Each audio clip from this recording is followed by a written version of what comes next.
Assalamualaikum warahmatullahi wabarakatuh. Setiap malam terdengar tangisan dari atap kontrakan.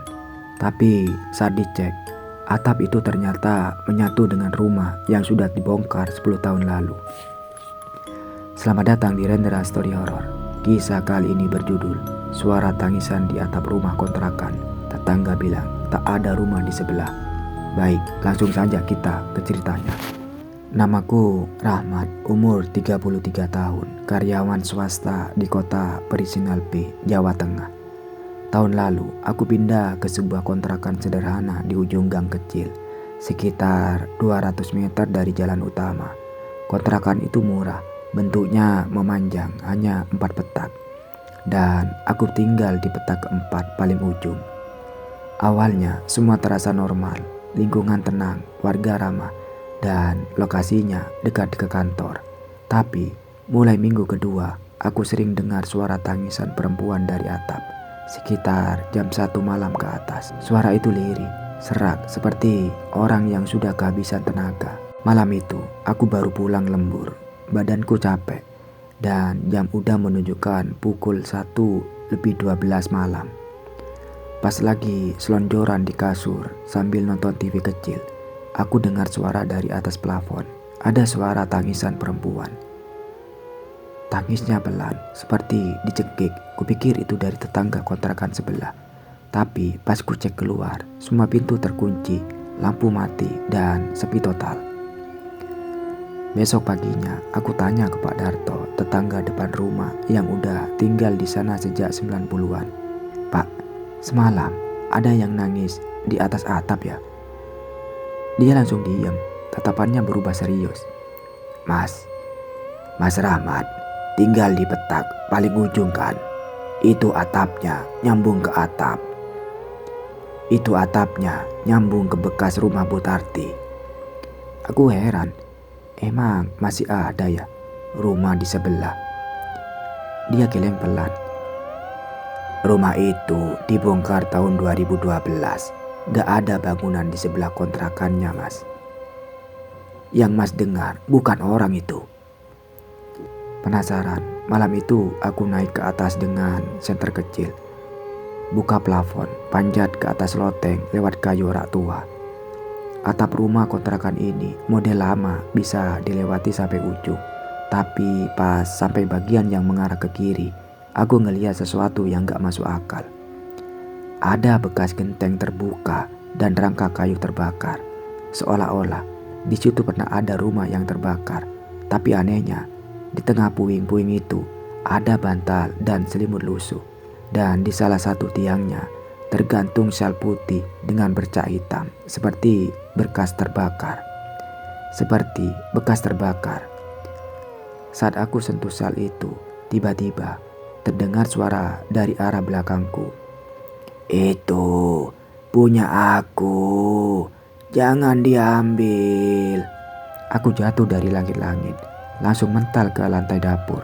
Punggungku memar, tapi yang bikin merinding, pas aku nengok ke atas, ke lubang plafon itu, ada wajah pucat dengan mata hitam besar yang mengintip sambil menangis.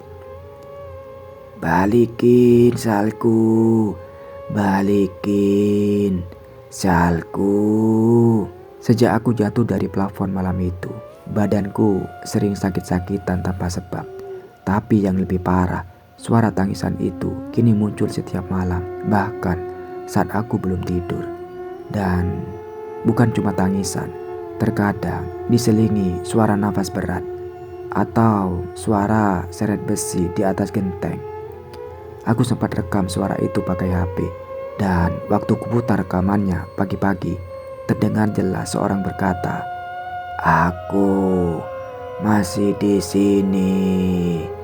Aku masih terbakar." Aku nekat tanya lebih dalam ke Pak Darto. Awalnya dia enggan, tapi setelah aku desak dia cerita. Petak paling ujung itu dulunya tembok sambungan ke rumah Bu Tarti. Dia janda muda, tinggal sendiri tahun 2012. Rumahnya terbakar tengah malam. Katanya sih karena kompor.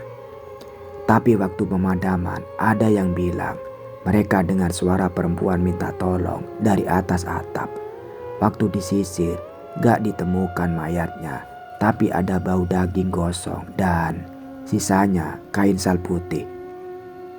Aku gemetar. Berarti jasadnya gak pernah ketemu. Gak pernah mas. Gak pernah ketemu mas. Sejak itu kontrakan petak keempat selalu kosong. Tapi 3 tahun lalu ada yang renovasi dijual murah dan dijadiin tempat tinggal. Malam keempat aku mimpi aneh.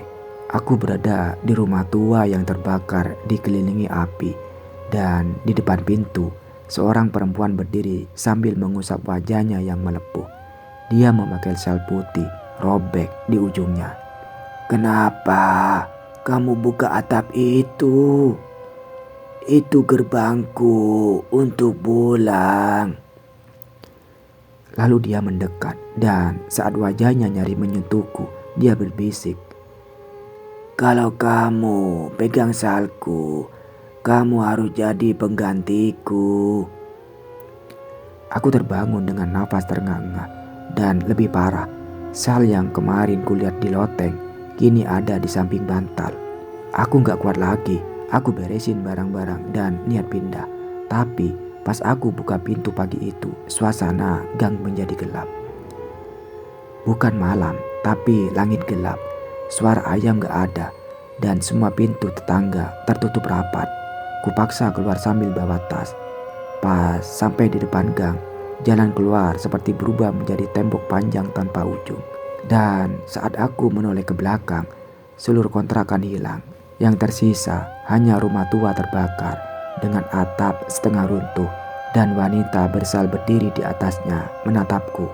Kamu sudah masuk rumahku.